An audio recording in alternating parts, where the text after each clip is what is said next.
Hello, everyone. This is Stacy Renfro, Program Manager from Iowa State University, and welcome to our June 25th CSAFE Center-wide webinar. Thank you for joining us today. I just wanted to make a couple of announcements before we get started. All of our webinars are posted on our CSAFE YouTube channel, keyword CSAFE, or you can use Forensic Stats. They are also on forensicstats.org. All of the webinars we have hosted are posted there for your viewing. In July, we have a center-wide meeting planned, and our presenter is Robin Miha from Carnegie Mellon University, and she will be presenting on the blinding workshop outcomes and best practices from that workshop. That was a workshop hosted last fall, and we look forward to having Robin telling us more about the outcomes and best practices from the workshop. In August, Alicia the CSAFE director, will present an overview of CSAFE and the research that has brief updates on the research that have been underway. Last but not least, thank you to everyone who came to the 2019 All Hands meeting. It was a great success, and we really enjoyed having everyone join us in Ames.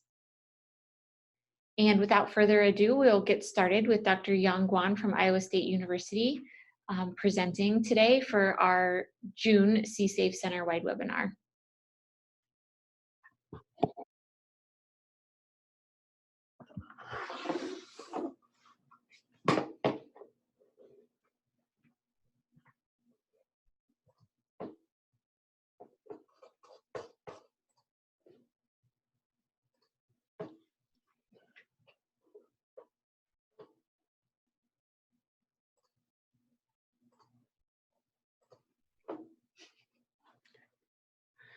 Morning, everyone, and this is Yong Guan from Iowa State, and this we present a work on EviHunter because EviHunter, somebody told me so. Some people pronounce it as an evil hunter.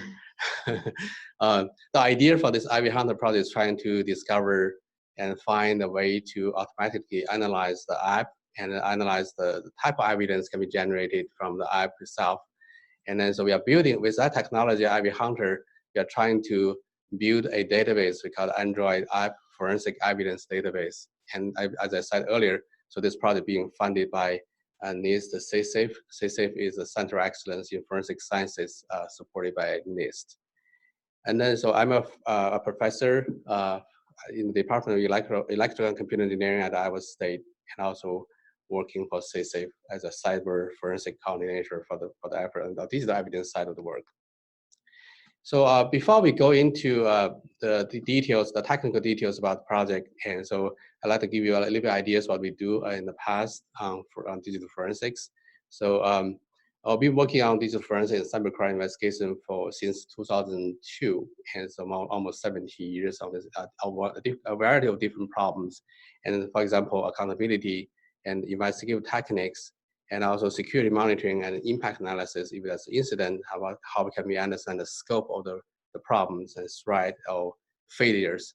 Also, we are looking at the human-centric security solutions, and so we look at the both security and the forensic side, and so there's no way to ignore or skip the human factor in any of the security and forensic problems. So we do have funded research from NSF and NIST on these issues. And also we look into the software security and operating system security. That's our basis, and also is the foundational work for this for the NIST, the CSAFE supported project on the mobile app analysis. And so the research funding mainly from NSF and ARO, IR part NIST. And then so before we go in there, so from my view or our view about security and forensics, we think so this whole thing is like a complex 2 or more player games, like a chess we're playing. And so in a chess game, at least we have a observable chessboard, means both the adversary and the defense party. So we all can see the same thing on the chessboard. You can see everything about the actions taken by the adversary or cyber criminals. But in reality so we don't have this observable chessboard, means there's a lot of things ongoing. There's no way for us to have complete knowledge, a complete observation about the whole system, and also the data available for criminal casework, investigation, and so on. So in this case, so it's more like a two or more player game with incomplete and impressive information about each other. So that's kind of very challenging problems for digital forensics and many other forensic disciplines. And then so we understand, we talked to and visited the local and the crime lab, and so we talked to the investigators in different conferences like AAFS and also digital forensic conferences, CSAFE and DFRWS and so on and so forth. So we understand there's a problem here, a challenge for the crime lab or the investigators, investigators. So on one hand, so we're seeing a quick increasing number of evidence and case submissions for every single lab in the world. And also we find that there's a quick and fast turnaround time, means the investigator wouldn't be able to spend, maybe long enough time, or maybe because of the deadline set for the type of investigation work. So we have to do everything quickly, and so take a very short time to finish the case investigation. That's the second problems. And also most, or if not all, the crime labs always have a limited number of staff. So all the three factors together, so it brings a very high workload to the crime lab and investigators, both to the crime lab and also the individual investigators. So every investigator, the workload is really high. So they have a lot of pressure from the casework, which is pushed to them, and they have to finish by a certain time instant. So that causes issues there. And the other thing, for the investigator itself, because of the digital forensics and digital evidence, all the technology, new technology being developed, so we're seeing kind of the cell phones being updated, replaced every 1 or 2 years, and also seeing kind of new apps being introduced and available on Google Play and many other app stores. And so in this case, so it also seems as kind of IoT, the Internet of Things devices and smart home devices being used, being sold to the market. And so a lot of people buying those smart devices and bring them home and use them. So it brings us so many issues there. So that means as an investigator, you have to spend a lot of time to understand the new technologies, to keep up with the new technologies such that you can do the appropriate and high quality casework on that. So both things, high workload, and also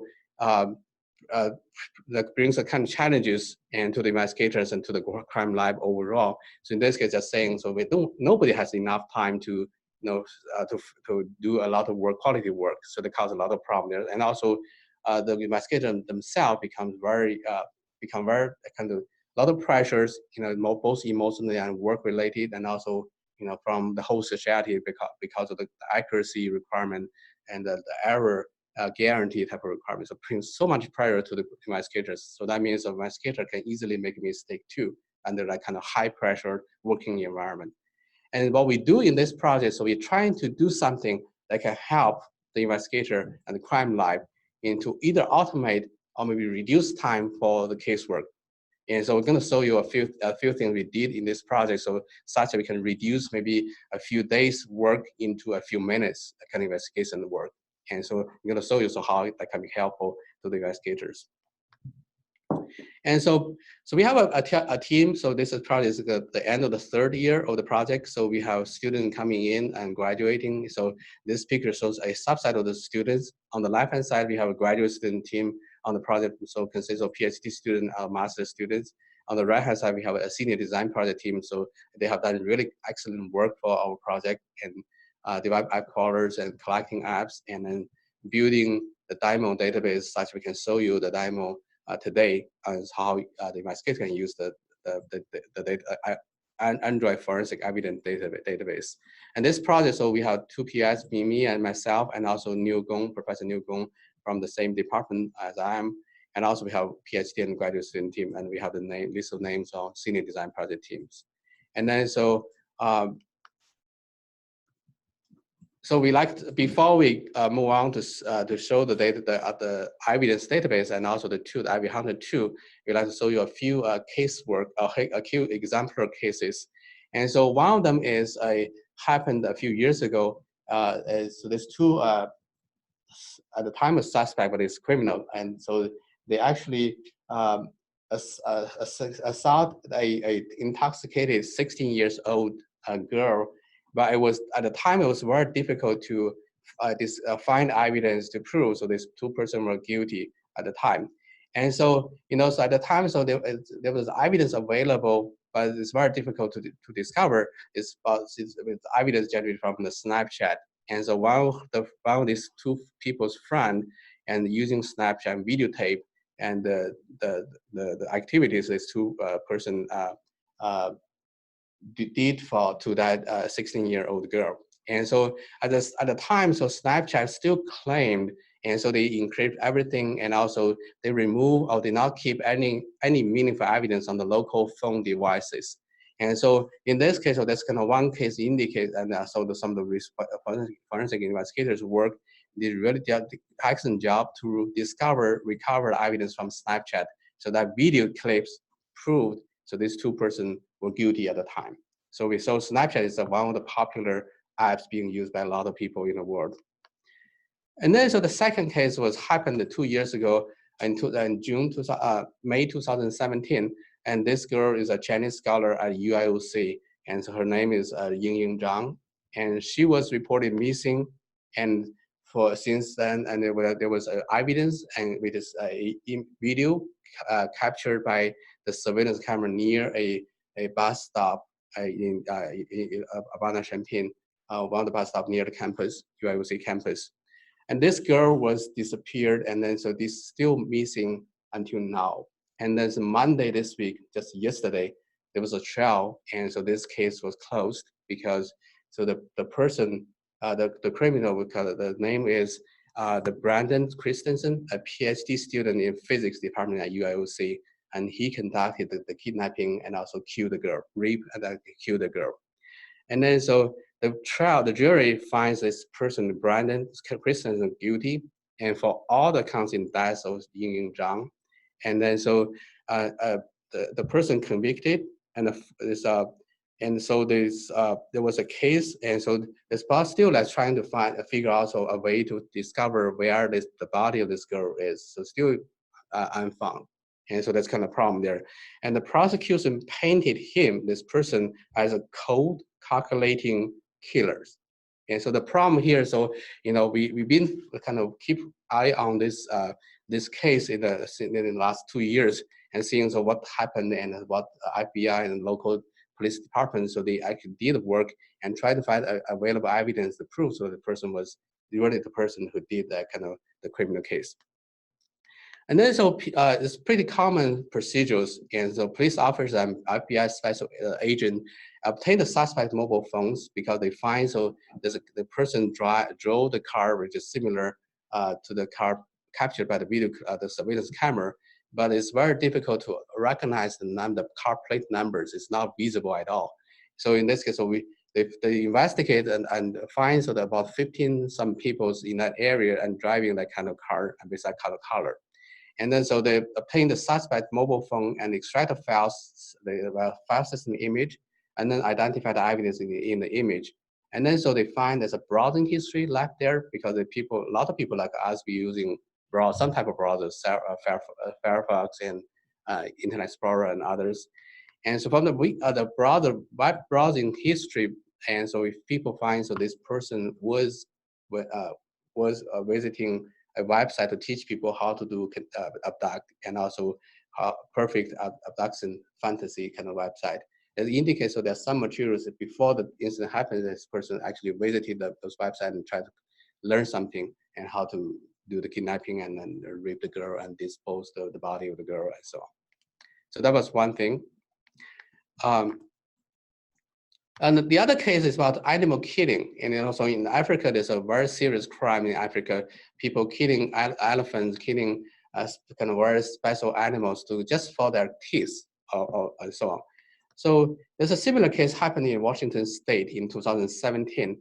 And this case also, and the investigator, crime lab and investigators, been trying to find where the killing site of the animals. And so what they do is just find, so using the phones, and so they use the information, follow similar procedures, and they use the information to find over the GPS locations, maybe because the phone running some apps that using like a Google map and so on.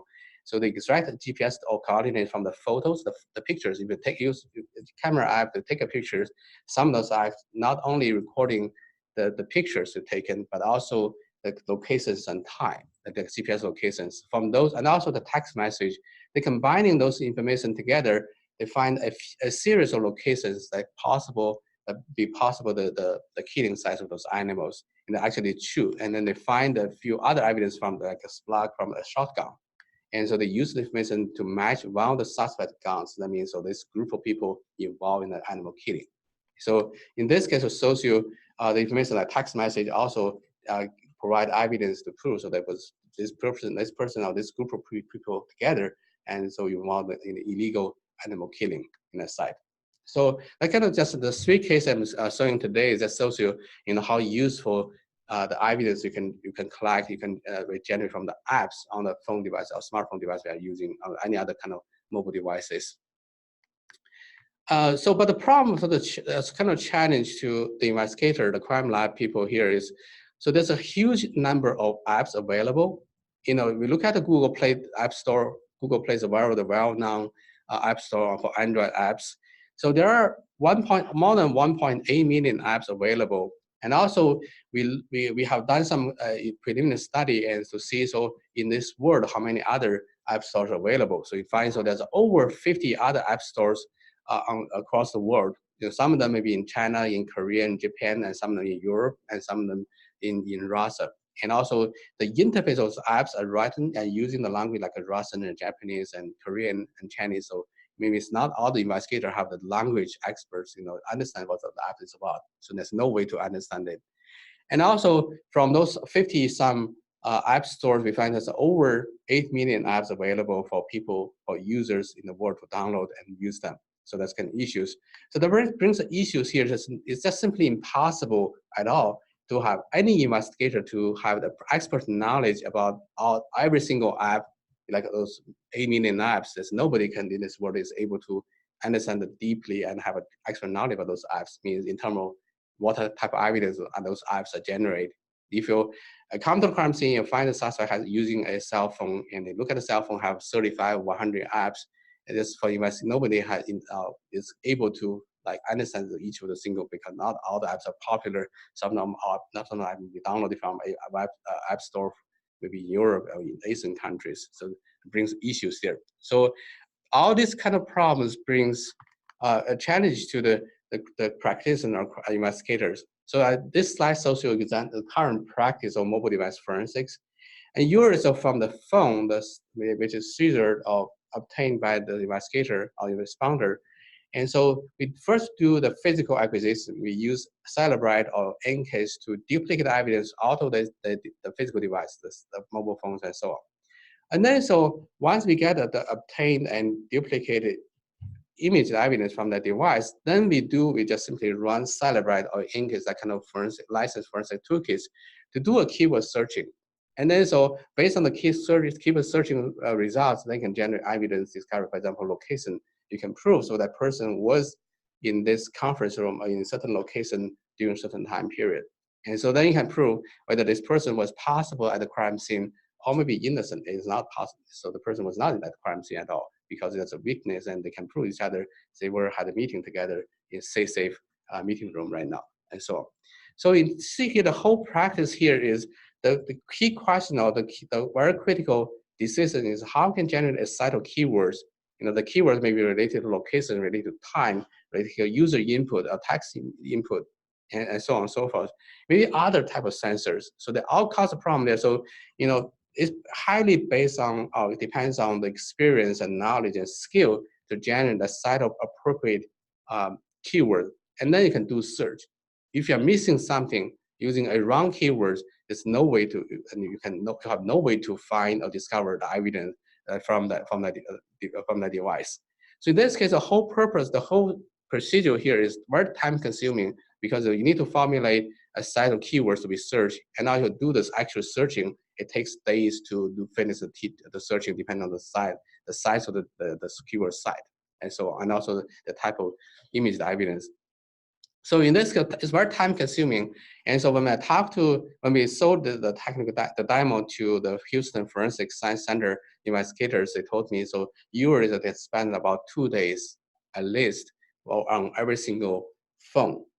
And so that means, so, if we are considering like over a year, we have 365 days or 366 days. That means if you are not having holidays, we're not having weekends, you can handle, every single investigator can handle up to 180 some cases. So which is much smaller than the number of evidence or number of cases happening or being submitted to the crime lab. That's a huge problem. They're time consuming. And the other thing is also is very error prone. And so it brings both issues of completeness issues and accuracy issues. By completeness issues means maybe the evidence, for example, location of this person may be recorded on the phone somewhere, but just because of the keyword you generate or because of the way you search, maybe just simply completely ignore it. The evidence is available, but just not, the investigator has no knowledge, has no way to recover them, all of them. And the other thing is accuracy. Maybe you look at a file or shared preference that contains a string of information, like, for example, maybe it looks like a similar, like a location and time. But you look at just the numbers and then plus numbers. But in this case, it's just, you may think this is location, but actually something else. So in this case, of those kind of issues there, you make a mistake. Either you cannot discover the evidence that's available from that phone device, and also can be cause key accuracy issues. You may think this is a location, but not the location. Maybe we may represent some other information and so on and so forth. So in this case, kind of the problem here, and we understand the challenge of these issues. Then so our research objective is trying to develop a set of EviHunter tools to do the app forensic analysis.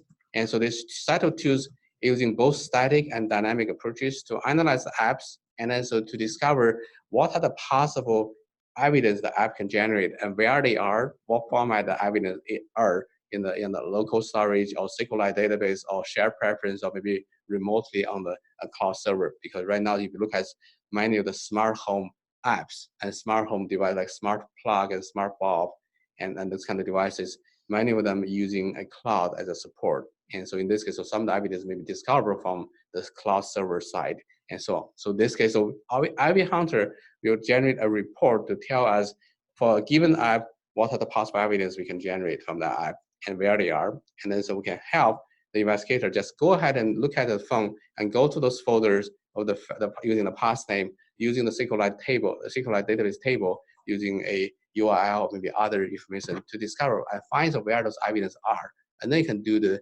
analysis. So in this case, the whole thing can reduce a lot of time. And in some cases, it can reduce from 2 days of work into a few minutes work. So that kind of the advantage we have, the EviHunter technology we're building for crime lab and also the digital forensic community here. And then with this EviHunter tools, we are building likely the largest Android app forensic evidence database. This work effort is ongoing, and also we continue to collect more apps, and also we run the EviHunter tools to analyze those apps and generate the evidence data information and write into a database. So this database is going to be released to the crime lab if possible. If everything works fine, we can release to the public and to the whole world.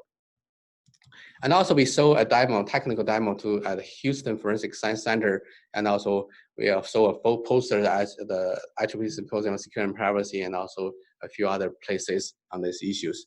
And so this picture is I took with the two investigators from Houston Forensic Center on April 17, 2018. And so they really like this kind of the EviHunter tool we built, and also the database. I think is very useful to their casework. And this right-hand side table of figure shows you the database we are building. So the database contains for every single app, contains a table of information about the evidence and then evidence type, like location, time, maybe others. And then so we have the path name, we have destination or location where those files or that the information can be discovered from that phone device. And then we have the format of and type, like location and others. And then the investigator just simply instead of doing the keyword searching, they actually still follow similar procedures and do the physical acquisition and duplicate the evidence, and then so generate a list of the apps from that device, and then give that list of the apps and also the version number for each of the app, and then give our database, and then we can search for them, and we generate the list of the possible evidence. The evidence can be discovered where they are. So in this case, just simply look at the table and check the table and find those evidence instead of doing a keyword searching, which is possibly incomplete, imprecise. So the kind of issues here. So the specific research objective we're looking at, we call the sinks, and it's actually the place we can discover evidence from. It can be files, can be file system, can be cache, can be memory, can be SQLite database, can be external servers. We try to answer two questions: understand what and where evidence generated by apps are, and also given an image, which is from the physical acquisition from the device, and then so a type of evidence of data. For example, you're interested in finding locations of the people, the user, and how to identify the files that contain that type of evidence, and so on. So that's kind of the ideas. And then we build this this evidence database. And so as we talked about earlier, so this is going to be continuing and ongoing and continuing efforts. And so the database contains not only the latest version of the app, but also the older versions of apps as much as we can. And so, even though the suspect may use a very old phone and using an older version of the apps, there's still a way to recover the information. Otherwise, you go to Google Play and other app stores, you can only see and find the information about the latest version of the app. So that kind of issues here. So I'm going to stop here a little bit and ask Justin Cannon to show you a demo of our database. And then from investigators' perspective, so how you can use this database in your casework. All right, so this is the front end of the database. This is kind of just a snapshot of just kind of some test apps. It's not the full amount in the actual database. But if you go, you can see some stats, what we're pulling from, mostly from Google Play and some APK Pure. There is other stores that we pull from as well. But from the top, we can just simply type in an application name, say DTT, and then go to submit.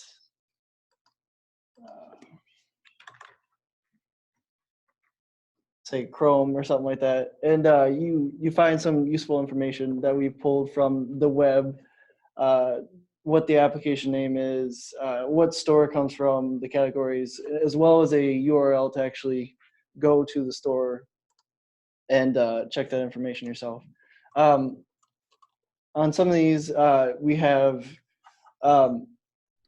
more information that we pulled from the actual website, things like the versions of the application, the size of it, the patch notes that from the version, as well as generated MD5, SH1 signatures that we can use, as well as permissions that the application needs to run or ask for.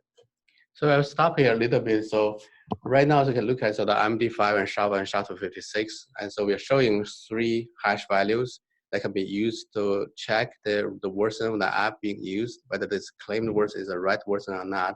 So the hash value helps us better and more reliable information to verify whether the app is actually the ones we are trying to use to investigate. And also the permission field. So we look at the app itself. So it's pretty common app developers over-claim, over-request the permissions.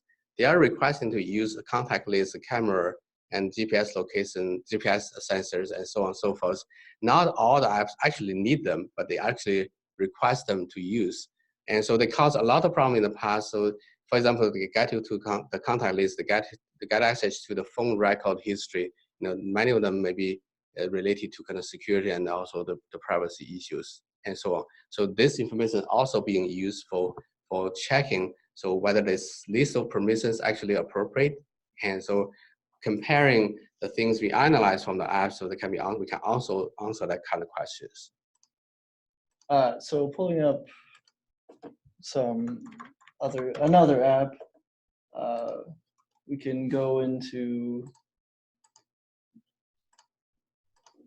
kind of showing the results on the right side of running the EviHunter tool.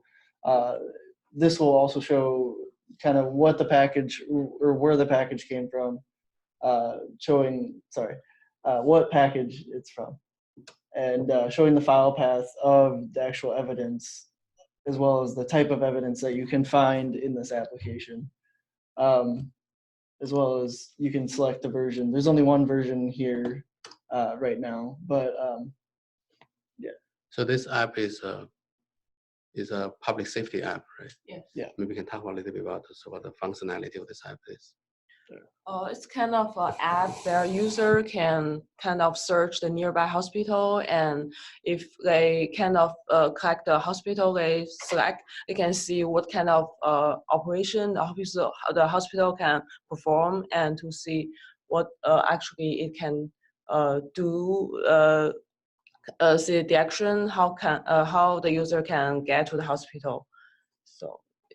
So this is one of the public safety app that are available on Google Play Store, App Store. You can download, and so if, for example, if this is being used by the first responder, the police officer, and they come to the scene where there's a car accident, you can use this app to localize where there's the closest hospital that has the capability to help the people maybe hurt in the accident.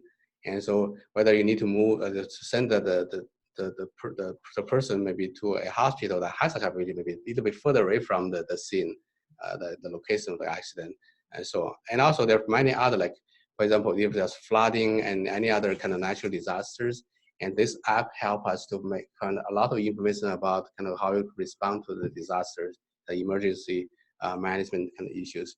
And this app is available for law enforcement, the police officers, right? Also, the not like public general user, public. Yeah. So this app is available for all different people. It is very useful and a pretty interesting app, and people use them and download them for their own purpose and ideas. Okay. So this is the app, the database we built.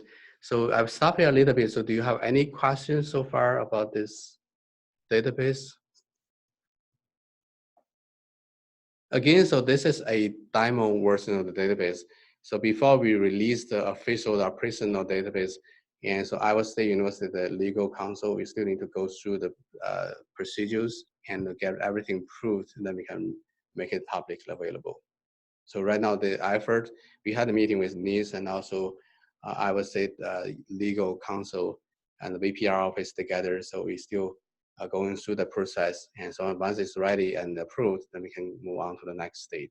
And again, so today's webinar, I'd just like you to introduce to you. So we do have this capability, we do have this database, and maybe this data can be made available to the crime lab people and also the investigators, and also to the public eventually.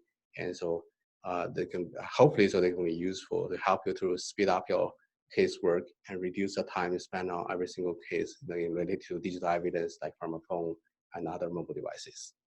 Okay.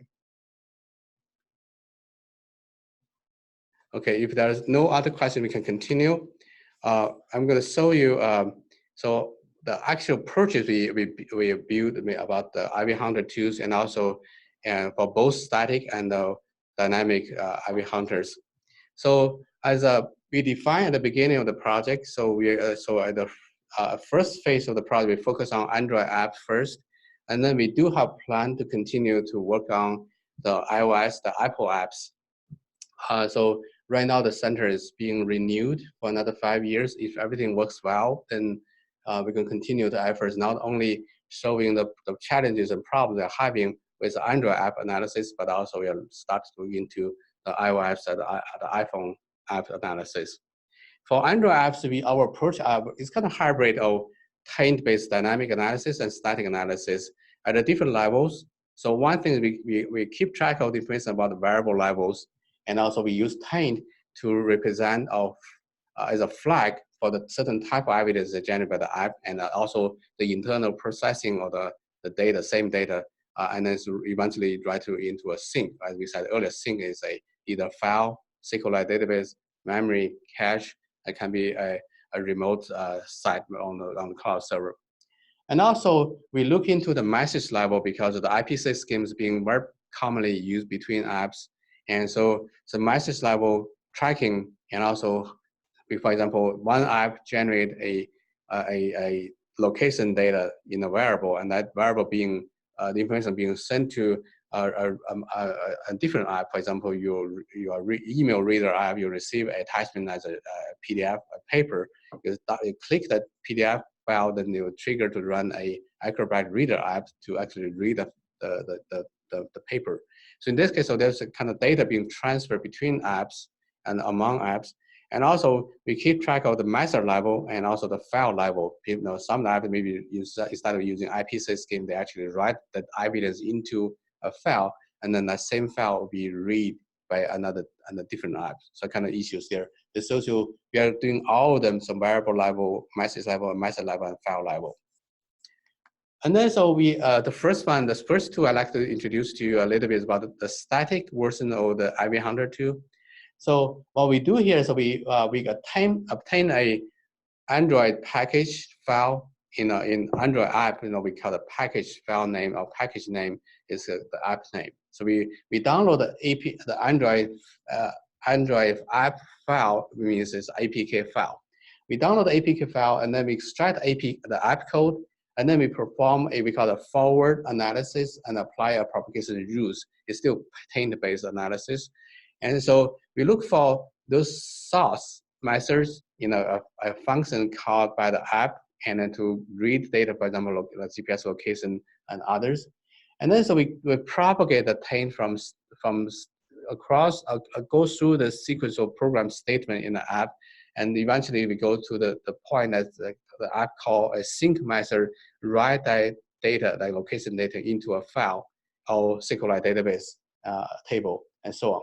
And then we output this information, because through the whole analysis, we are able to answer, you know, what evidence being written to the file or other sync, and then so what type of data that is. So that kind of question can be answered. So the left-hand figure shows you the procedures. We take APK as the input, and then so we generate the app program code and do the forward analysis using the propagation rules to track how data being processed, either method invocation statement, non-method invocation statement, and eventually we output a list of the evidence generated by the app, and then what format it is and where they are, that kind of information there. Again, so we are collecting APKs from those app stores, and so right now we build several app crawlers and download, including Google Play and others. And we're going to talk about that a little bit later. Okay, and we have a paper on this static EviHunter tools published at ACM CCS last year, 2018, and so it's so done by PhD students and also our colleagues together, and so it's a static version of EviHunters, and then so we have a dynamic version of the EviHunters. So it's different from static. We take an APK with the app file itself as the input. What we do here, we take an APK file and then install and run the app actually on the real device or emulator, Android emulators, and such that we can keep track of how data being generated and where they are being processed and how they are written to a sync, either file or SQLite database and others. So in this piece of work, we actually modified the Android operating system, and by modifying the interpreter of the part of the Android system, so we will run the app, actually install the app and run the app on that device or emulator. Then we can keep track of how the evidence generated and where the evidence being written to a file. And the right-hand side shows you the propagation rule we use in the modified Android operating system. We can keep track of how data being processed inside the app. So the details, I'm going to leave it to you to read. We have a paper on that side, so published at CSAFE 2018 conference, and so we have this dynamic tools, and that work got the best paper award from the conference, and so it's about the dynamic EviHunters. And my students Chen presented work at the workshop, and it was well received, and generated a lot of interest, and people have a lot of questions and asked from both kind of academic researchers and also the practitioners. And then so we this shows you the idea. So how the dynamic EviHunter works, and so we run on the the real device and use a USB cable connecting to a PC machine, and we run the emulators. And so we run the analysis engine, and then we can give either user input, means allow you use the real, because the app is actually running on the real phone device. Then you can give a user input. By example, if you have this interface as a button, you can click the button and you can go to the next interface and click another button and go. So this depends on or relying on the user input or user sequential event inputs by clicking and other operations on the app. And also they can be done on emulators.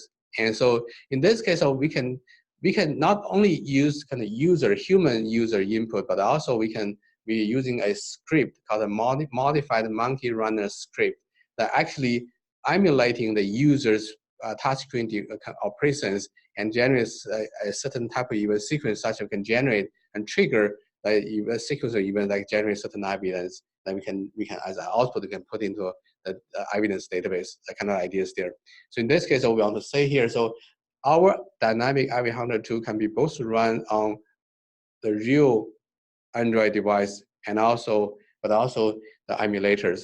But one thing I want to mention here, so right now, so the dynamic EviHunter tools runs on up to Android version 6. And so because of the Google and the Android system, the newer version of it is like adding a lot of new features like called a controlled verified boot environment that prevent us from being able to flushing this modified operating system into the real device. So right now, so this version of the dynamic EviHunter can run on Android 6, which is we have some older Android devices still runnable, but so some newer Android systems we have a kind of difficult time.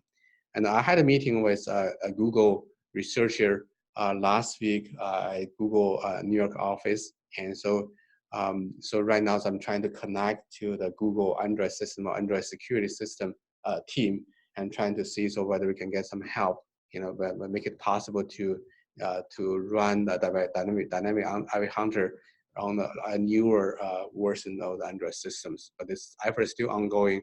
So the feasibility of this research on a higher version of Android systems. So right now it's still uncertain, but at least we guarantee so the Android 6 and lower, it works. And many of the apps available on Google Play and other app stores still runnable on this using this dynamic EviHunter tools.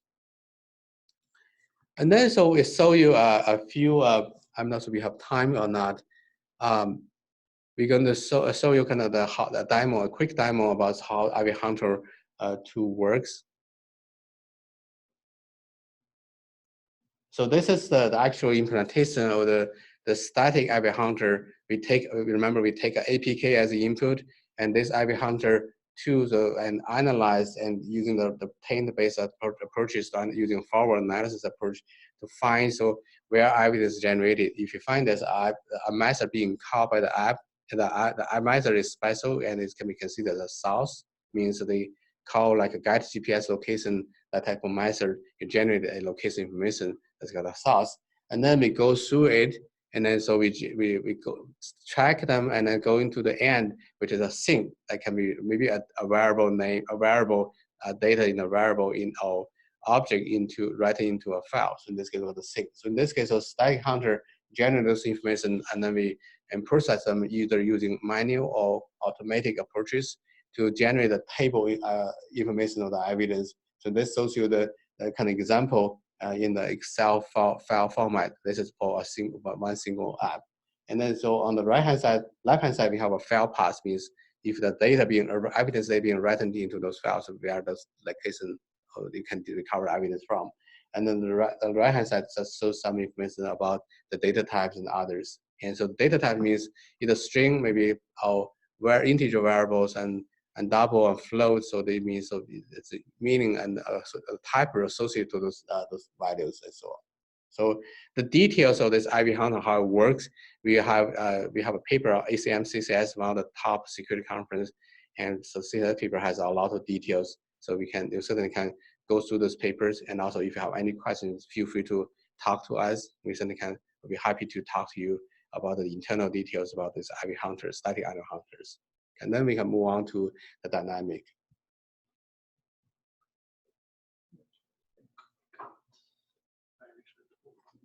Oh. Okay. So this is dynamic EviHunters. So right now, so this screen shows you there's the left part and the right part. So this is actually running within the emulator. It's not on the real device because we have to capture the screen and such. I can show you this video how it works. So in this case, so when you run, the right-hand side shows you the internal working details, how the dynamic EviHunter analysis engine to take input from the event, which is triggered by the events happen on the left-hand side, and this shows you the one of the public safety apps, and so shows you so the FEMA use this app to find information about locations of the hospital and also how to respond to certain flooding and other kind of situations. And so the left-hand side shows you that how the app actually runs on either on the real device within the emulator.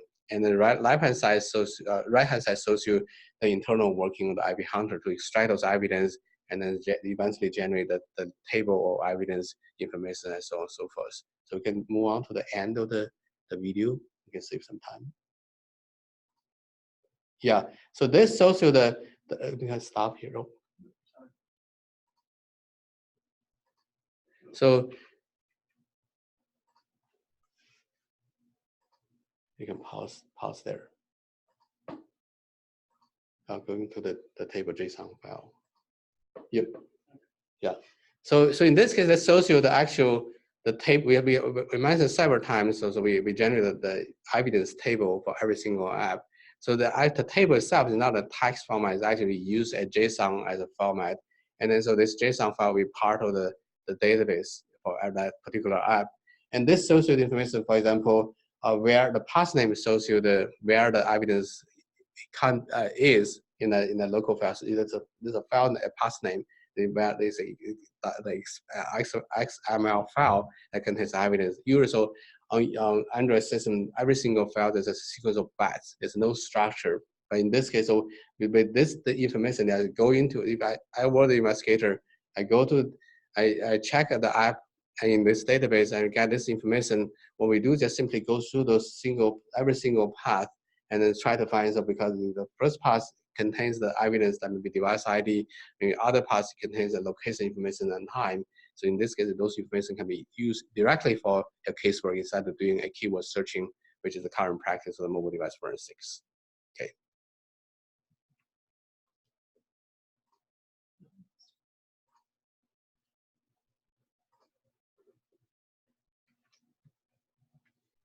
And then so the data side, we have collected some real world apps for analysis and evaluation purpose. And right now, so a large scale app collection is still ongoing right now. And then so right now in our database, actual data, we have like almost 300,000 apps in the database. And so this ongoing, and but as I said earlier, so Google Play itself has 1.8 million apps, and also from other app stores, totally over 8 million apps. If you so the older version of the apps, the number can be even larger. So right now we have 6 working crawlers that help us to collect the apps from those app stores, and Google Play, APK Pure, Up to Down, APK Mirror, Up to Idle, and iFdroid, and so on. So that's kind of the ideas there. So just now, Justin just showed you a kind of demo version of the app. The database is much smaller. We just show you how the database works and what information you're expecting to get from the database, that kind of the ideas there. And then move on to the next one. And then so I'd like to show you a few case study on the apps we analyze. So this is not only useful for forensics and the casework, but also useful for the general public to understand how app works and what app does for you as a general user. So, one thing is most of us have used kind of web browsers, and especially so most web browser apps, they have a special mode called a private browsing mode, or sometimes we call the incognito mode. So in this case, so if you set your browser into the incognito mode, that means when you browse a website, so the browser itself doesn't record the browsing history, the URL you visit in the last 24 hours, 48 hours, and so on and so forth. And we find we collect more than 50 web browser apps, and we find so 43 of them provide these features, the private browsing mode features. And then so interestingly, so there's a 36 web browser apps either store hidden using the browsing history in local files or logs in the Android system. So that means now the web browser apps actually follow and consistent with the requirement of kind of private browsing mode. So they actually contradict to that requirement. So that means if you happen, as an investigator, you happen to find that the device you are investigating that using one of those browsers, you can still recover, you're still able to recover evidence because the browsing history is still available on the device, even though the user uses a private browsing mode. And so we move on to the next slide. The table shows the list of the apps, a subset of those apps, the web browsing apps, and also the information we can recover from those. I'm going to skip this slide, move on to the next one. And the other one is called I guess a lot of people download and run one of those more than 300K apps, 300,000 apps, 300,000 apps. And so the common thing for all those apps, they actually use a advertisement library called the Airpush app. It's a third-party library. And so, so interesting thing, so the app itself never try to log location information of the user or keep track of the location of the users. But so the third-party library, this Airpush advertisement library, they did. And so in this case, so you may think the app did not claim or finding your location information, but the third-party library does. So in this case, so we look at the numbers of users using at least one of those 300K apps. So there's more than 450 million users of this world using one of those apps. So that means it's possible if you find the list of the apps on the phone device you are investigating, you may find if one of those, or maybe one or a few of those apps running on that phone, that means you're able to recover evidence like a location information of these users. And so that kind of information available. You can move on to the next one. And this shows you the idea. So because of the configuration of the apps and also the way to use those Airpush ad library. So in this case, so it may do hourly tracking. That means so they track a location every hour. And so you can find them, you can construct the sequence of location you have gone to during a day time period. So that kind of information available for law enforcement investigators. But then on the other hand, it's kind of more like a privacy leakage problems. So app itself, the app developer claim they never record location of the users, but actually the app does because of the separate library they use. Does collect those all location information of the users. And then also the more details about this Airpush ads, and we go into the library and move on to next. And go into the details of the class and find there's a Android name that is containing the information of the location, recording location of the users. So we did some deeper study about the library itself and find this kind of information there. It does track and record location of the users and so on. So from these two studies, I'd like to show you. So on one hand, when the app developers, they're doing some special, adding some special features, those information resulting from the special features can help the investigator to find evidence. But on the other hand, so this the libraries being used by those app developers also can maybe generate some evidence useful for and can be helpful to the case investigators. Okay. And then so we have done, certainly that's a question here. So what kind of type of accuracy and errors we can resulting from the EviHunter, both static and dynamic EviHunters. And we have done some manual analysis because there's no way for anybody to tell us what location the app generated and so on. So some of the apps we do have source code available from GitHub, from other public open source website. And also we develop our own apps with the source code available. And also there are some benchmark apps developed by the security community for evaluating the privacy leakage and security problems of the app. But we combine them together and we analyze we find so the manual verification shows the result about we have 90% of precision and 89% of recall. And so there's still, we from this kind of result here, so we still have room to improve. And also there's a lot of other issues to be, we need to take care of. For example, we have seen so the trend, people using a native code. So originally they can write a completed using Java to write a app code, but actually many of them are moving and towards using a technique, for example, writing some of the function and some of the part of the code actually written using C and C++ and compile them into a static library or dynamic library, and such as so the code itself can be a native code. And the app itself can become smaller, and also the other features. And also packing and unpacking is a problem, unique problems. And encryption being used by the app developers that cause a lot of kind of more challenging issues. So in this case, so we still have a lot of problems to be handled. And right now, so our group, graduate student and undergraduate student together, and so we're continuing this effort and trying to solve the problems. And we have PhD students working on the native code analysis. We have a master student working on the packing and unpacking problems. And we still have a few others, like how we deal with kind of reflection and dynamic library and like kind of problems. And also a few interesting problems like a string analysis and the format analysis. That's another issues ongoing for this project. And as I said earlier, we can continue to on the iPhone apps, the iOS apps in the next step too. Okay. And then so this kind of summary about things we did and so far we have done so far. So we built a suite of EviHunter tools, including static and dynamic, and also we have a few other smaller tools to do the native code analysis and to analyze, investigate the dynamic, the packing techniques, and that can have the impact to the app analysis for our project. And then so with this EviHunter tools, we're building the database, and so the Android app forensic database, and we are continuing to build this database, and this database is going to be the largest, likely to be the largest in the world.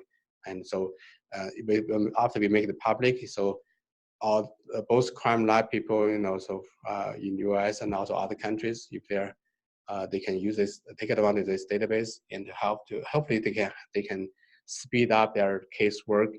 And also we are looking to combining other, like continuing to collect new apps and keeping not only the latest version of the app, but also the older version of the app. So in this going to be the app itself, the APK file, the database itself is going to be the largest tool in the world. It's more like a archive database.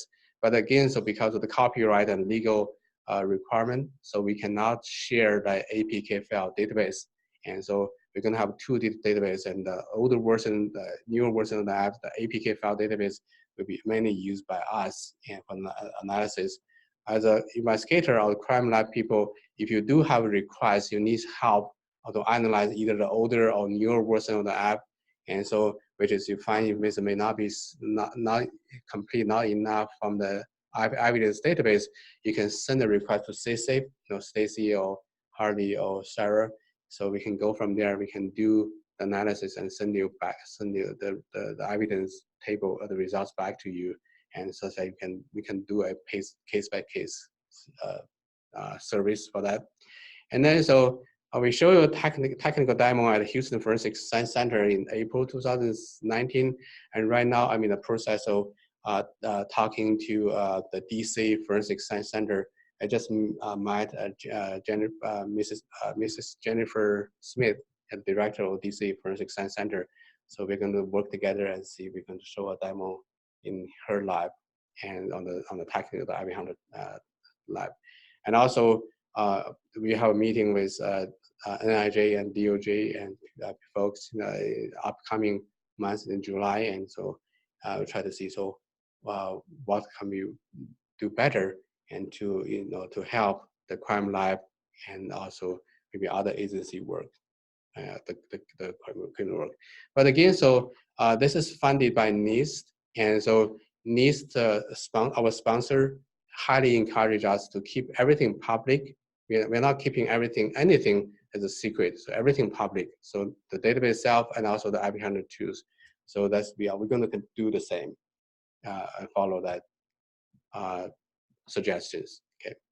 So I will stop here, and it's the end of the talk.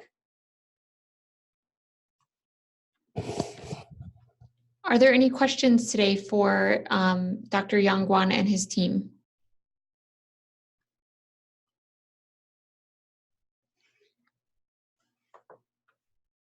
Seeing no questions come through right away, we'll go ahead and close the webinar for today, but you can always email with follow-up questions. And again, this recording will be posted on the CSAFE website at forensicstats.org and on YouTube if you search CSAFE or Forensic Stats. Thank you again for everyone that attended today, and we'll see you next time. Thank you.